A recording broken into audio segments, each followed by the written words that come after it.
Saludos y bienvenidos a este tiempo devocional. Ayer estuvimos hablando acerca de la persona gloriosa y la obra perfecta del Espíritu de Dios, llevando a cabo, completando ese plan de redención que el Señor Jesucristo ejecutó en la cruz cuando venció. Y Él resucitó, Él ascendió y desde el cielo envió al Espíritu de Dios para hacer una obra en cada persona, pero también una obra colectiva, una obra que tiene que ver con la Iglesia. Y es por esto que el Espíritu de Dios no solamente transforma al creyente más y más a la imagen de Jesucristo, sino que también se encarga de congregar a la Iglesia para que esté sujeta a la cabeza que es Cristo y para que esa misma Iglesia proclame la verdad del Evangelio y viva de acuerdo a el amor y la gracia que ese mismo Espíritu de Dios derrama sobre cada persona. El Espíritu Santo es entonces crucial para la Iglesia, no solamente para la persona, para el creyente. No somos cristianos sin el Espíritu Santo. Es el Espíritu Santo el que nos regenera, que nos imparte vida nueva. Es el Espíritu Santo el que nos convence de pecado, de justicia, de juicio. Es el Espíritu Santo el que nos sella para el día de la redención. Es el Espíritu Santo el que nos guía a toda la verdad. Pero también Él hace una obra que tiene que ver con la Iglesia. El apóstol Pablo lo dice así, en Efesios capítulo 4, versículo 1. Yo, pues, prisionero del Señor, os ruego que viváis de una manera digna de la vocación con que habéis sido llamados, con toda humildad y mansedumbre, con paciencia, soportándoos unos a otros en amor, esforzándoos por preservar la unidad del Espíritu en el vínculo de la paz. Hay un solo cuerpo y un solo Espíritu, así como también vosotros fuisteis llamados en una misma esperanza de vuestra vocación, un solo Señor, una sola fe, un solo bautismo, un solo Dios y Padre de todos, que está sobre todos, por todos y en todos. Pero a cada uno de nosotros nos ha concedido la gracia conforme a la medida del don de Cristo. Este don de Cristo es el Espíritu Santo. Por tanto dice, cuando ascendió a lo alto, llevó cautiva una hueste de cautivos y dio dones a los hombres.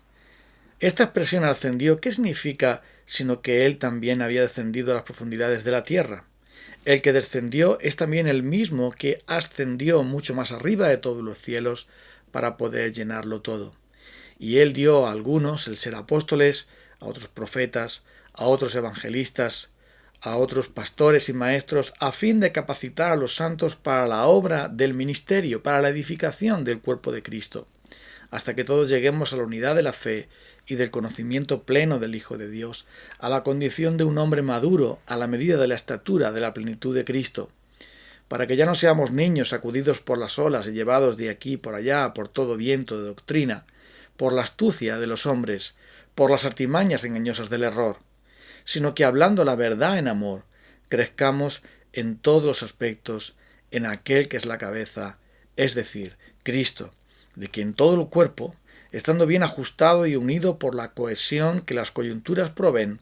conforme al funcionamiento adecuado de cada miembro, produce el crecimiento del cuerpo para su propia edificación en amor. La obra de Cristo en la Iglesia no es posible sin la obra del Espíritu Santo. Están en perfecta coordinación para que de esta manera se complete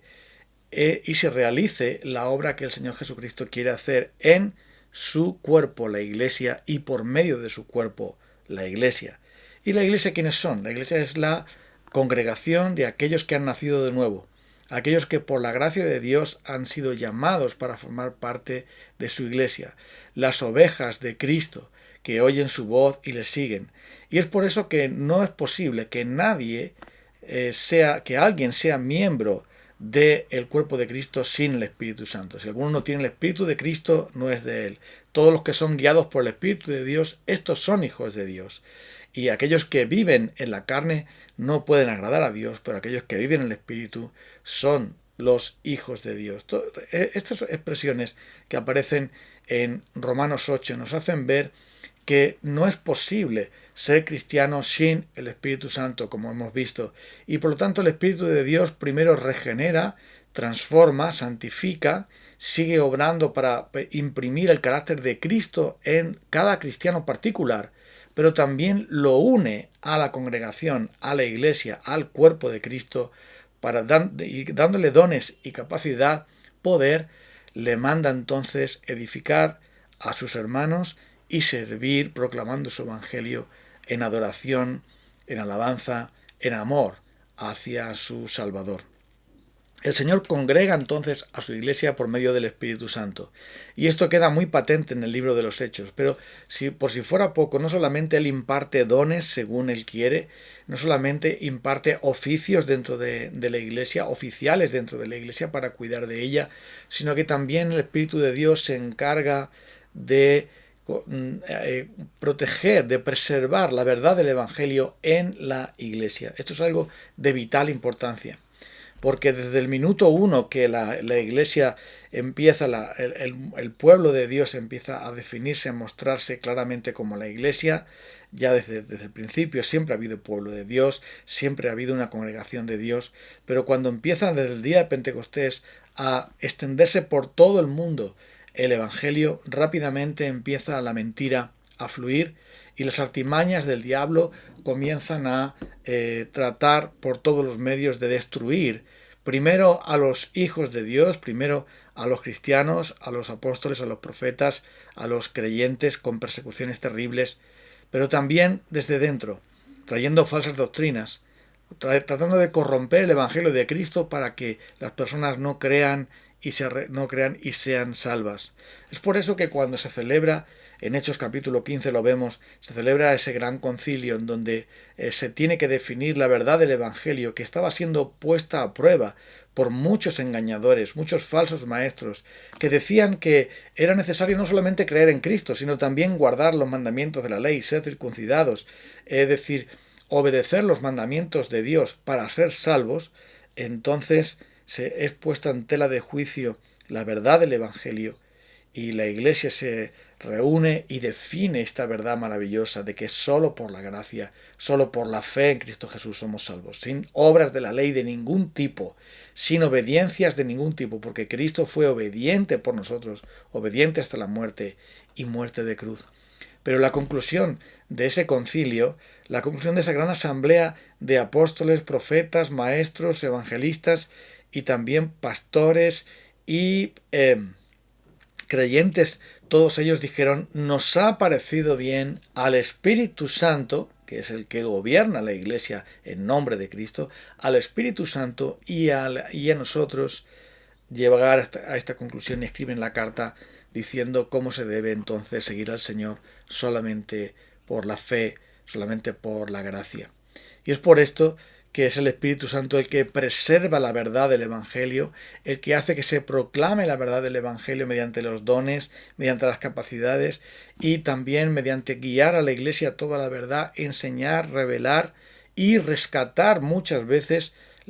a la Iglesia de la mentira, de la propia el orgullo humano y de las filosofías humanas y de tantas cosas que intentan enterrar la verdad del Evangelio en tantas cosas para que no florezca el Evangelio de la gloria de Cristo, el cual es la imagen de Dios.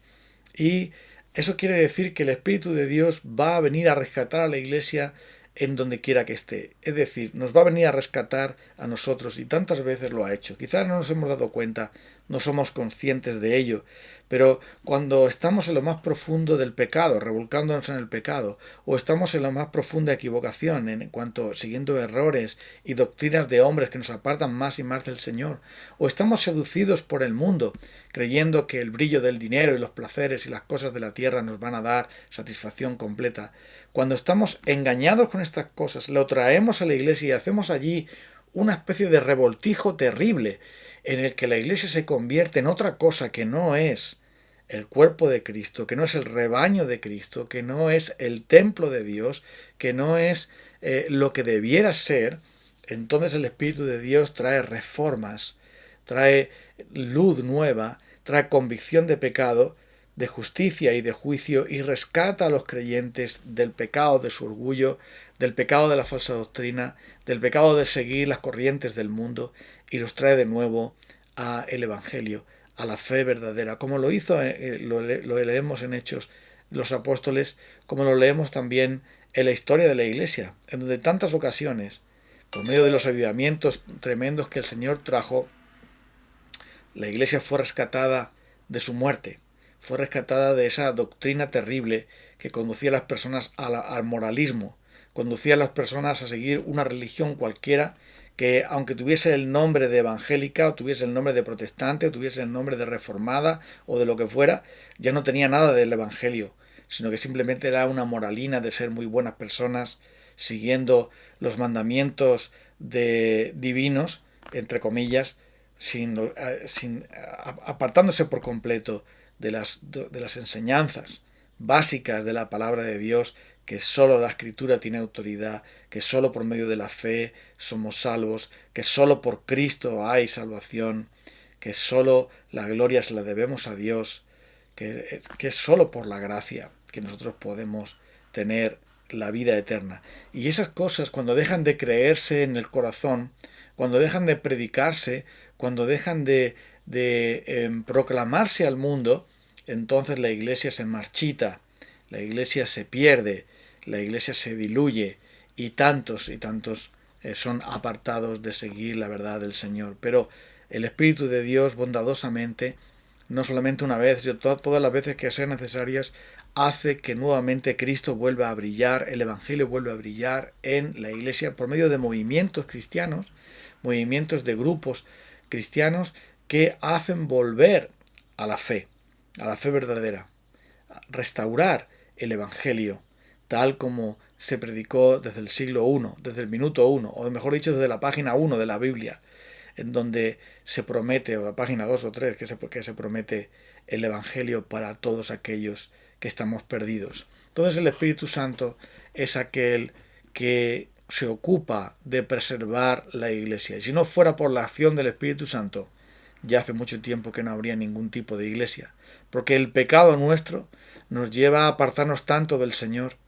y tanto de la verdad del Señor, y a incluir nuestras propias y brillantes ideas paganas, ideas mundanas y arrogantes, contaminadas por la filosofía de este mundo, engañados por el diablo y drogados por el pecado, enseguida empezamos a predicar y a creer lo que no debemos, y a apartarnos de Cristo y cavar nuestra propia tumba. Pero gracias a la que el Espíritu de Dios nos levanta y nos transforma, y como lo hizo en los tiempos del Antiguo Testamento, utilizando a hombres, utilizando a mujeres, utilizando a personas que eran fieles a Dios, trae tiempos nuevos de refresco, de refrigerio, como los tiempos de Josías, como los tiempos de los jueces, como los tiempos de tantos que el Señor usó para volver a restaurar la verdad de su palabra en medio de tiempos duros. Qué obra tan maravillosa hace el Espíritu Santo. No solamente nos regenera, no solamente nos transforma, sino que también nos preserva y nos une a la iglesia verdadera. ¿Y cuál es la iglesia verdadera? La iglesia verdadera simplemente está compuesta por pecadores arrepentidos, pecadores creyentes, pecadores transformados por el Espíritu de Dios, que están siendo transformados por el Espíritu de Dios, rescatados de sus pecados y que confiesan con su boca y creen en su corazón que Jesucristo es el único Salvador, el único Señor, y que sólo por la gracia y sólo por medio de la fe, sólo por la obra perfecta de Cristo, sólo por la autoridad que viene por la palabra suya y para la gloria suya, es que hay salvación y es que es posible tener esperanza y vida en este mundo. Y eso lo debemos al Espíritu Santo. El Espíritu Santo ha sido y es y será siempre un perfecto aliado de nuestro Salvador, porque Él lo envió por ese motivo, como aquel bondadoso Maestro, aquel que nos va a rescatar y aquel que nos va a llevar una y otra vez a los pies de Jesús, a adorar a Jesús, a vivir para Él, a proclamarle a Él. Por eso siempre que alguien tiene el Espíritu Santo, siempre acaba volviendo a Cristo, siempre acaba volviéndose a Él y siguiéndole a Él. Y quien no tiene el Espíritu de Cristo no es de Él. Aquel que no está a los pies de Jesús nunca tuvo al Espíritu Santo, nunca tuvo al Señor. Aunque tuviese una religión, aunque hubiese sido bautizado, aunque tuviese no sé cuántos dones, eso no tiene ninguna importancia. Porque lo que realmente transforma a las personas es la obra del Espíritu de Dios en nosotros. ¿Estamos siendo transformados nosotros por el Espíritu de Dios? ¿Verdaderamente estamos unidos a la Iglesia del Señor? ¿Estamos unidos a aquellos a los cuales el Señor ha amado y salvado? ¿Estamos creyendo ese Evangelio? ¿Estamos confiando en este único Salvador que es Cristo Jesús? Porque ese es el oficio del Espíritu de Dios. El oficio del Espíritu de Dios no es que nos podamos sentir mejores o que podamos tener unos dones que todo el mundo admire. El oficio del Espíritu de Dios principalmente es conducirnos a Cristo para deleitarnos en Él, para amarle a Él, para ser transformados por Él, para vivir para su gloria. Vamos entonces a orar al Señor para pedirle que su Espíritu siga obrando en nosotros y en su Iglesia para la gloria suya. Vamos a orar. Señor, en esta mañana queremos darte las gracias por esa obra maravillosa, sublime de tu Espíritu Santo, rescatándonos tantas veces de nuestros pecados, de nuestros errores, de nuestra seducción del mundo, cuando tantas veces somos tentados y somos, Señor, arrastrados por las corrientes pecaminosas. Tu Espíritu Santo nos guía a toda la verdad, nos lleva a Cristo una vez más y hace que Él sea lo más precioso, lo más importante para nosotros. Y también, Señor, nos une a la Iglesia verdadera, aquella que de verdad está creyendo tu palabra y predicando tu Evangelio, sin ninguna añadidura, sino tal y como tú lo has revelado. Guárdanos en la verdad, guárdanos en la integridad, guárdanos en la santidad, guárdanos, Espíritu de Dios, siempre cerca de Cristo, unidos a Él, tal como tú nos has salvado para unirnos a Él, para que permanezcamos en Él.